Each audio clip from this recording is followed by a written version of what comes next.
গতকালকার মাছ ছাড়ার পরে আপনারা দেখছেন আমরা লাইভ ফ্লক ইউজ করছি, এবং লাইভ ফ্লক ইউজ করার পরে আমাদের যে পিএস, টিডিএস এবং অ্যামোনিয়া, এটাকে সম্পূর্ণ নিয়ন্ত্রণের মাধ্যমে আমি পিএসটা এবং টিডিএসটাকে স্লোলি অ্যাডজাস্ট করতেছি। এখন বর্তমানে আমাদের যে টিডিএস আছে 4.449, 449 ppm, আর পিএসটা আছে 7.2, টেম্পারেচার 27 সেন্টিমিটার।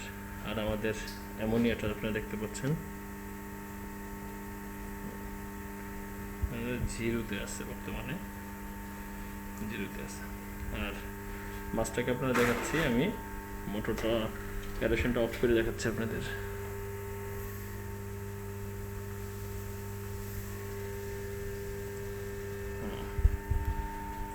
মাছের সমস্যা দেখেন, মোটামুটি ফ্লক হয়ে গেছে। আর পানিটা গোলা, কারণ আমি এটা ব্রাউন সুগার ইউজ করছি এটার মধ্যে কার্বনের জন্য।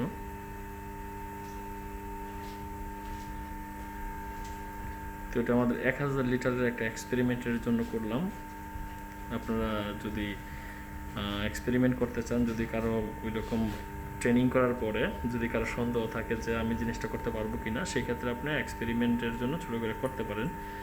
আর যদি ফুল কনফিডেন্স থাকে যে সম্ভব, তাহলে আপনি বড় করে করেন। আর যেহেতু এই ট্রেনিং করার পরে আপনার সিদ্ধান্ত যে আমি বায়োফ্লক কালচার করবো এবং আমার যে বেকারত্ব গুছানোর চিন্তাভাবনা থাকে, সেক্ষেত্রে আপনার ছোটো করে ট্যাঙ্ক করা বা 1000 লিটার 2000 লিটারের ট্যাঙ্ক কিনে টাকা বা সময় দুটো নষ্ট না করে আপনি বড় করে ট্যাঙ্ক করুন। সেখানে হয়তো অল্প কিছু পানির মাধ্যমে কালচার করতে পারেন বা প্রশিক্ষণের জন্য, সেক্ষেত্রে হয়তো আপনার একটু সময় যাবে, এই আর কি।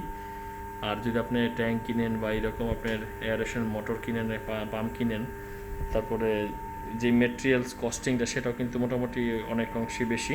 কারণ দেখা গেছে আপনি যদি 4000 লিটারের এয়ার পাম্প কিনেন, সেক্ষেত্রে আপনি 20,000 30,000 লিটারের ট্যাঙ্কে সাপোর্ট দিতে পারে না। তো আপনারা যদি এক্সপেরিমেন্ট করতেছেন, তাহলে যদি এরকমভাবে করতে পারেন নর্মালি, তাহলে তো ওকে। আর যদি মনে করেন আপনি এটার জন্য সেট আপ কিনে নিয়ে আসবেন, একটা সেট আপের জন্য ভালো কস্ট, সেই ক্ষেত্রে এমনি বেকার, সেই ক্ষেত্রে আপনি যদি আবার একটু এরকম স্পেন্ড করেন, মানি স্পেন্ড করেন, এই ক্ষেত্রে সেক্ষেত্রে আপনার হয়তো একটু চাপ বেশি পড়ে যাবে না।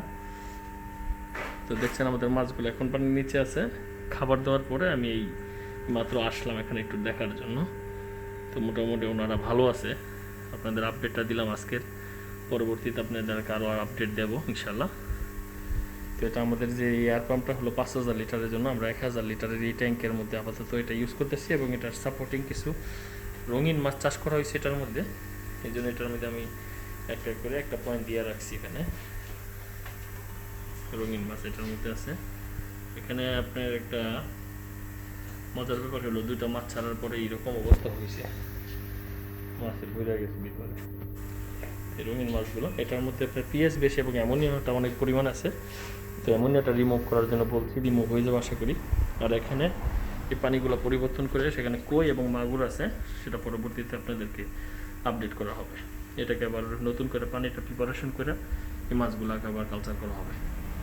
তো ভালো থাকবেন, মনের মধ্যে সাহস নেবেন ইনশাল্লাহ। যে কোনো প্রচেষ্টাই আপনার সাহস এবং উদ্যম, পরিশ্রম, মন মানসিকতা ঠিক থাকলে করা সম্ভব হয়।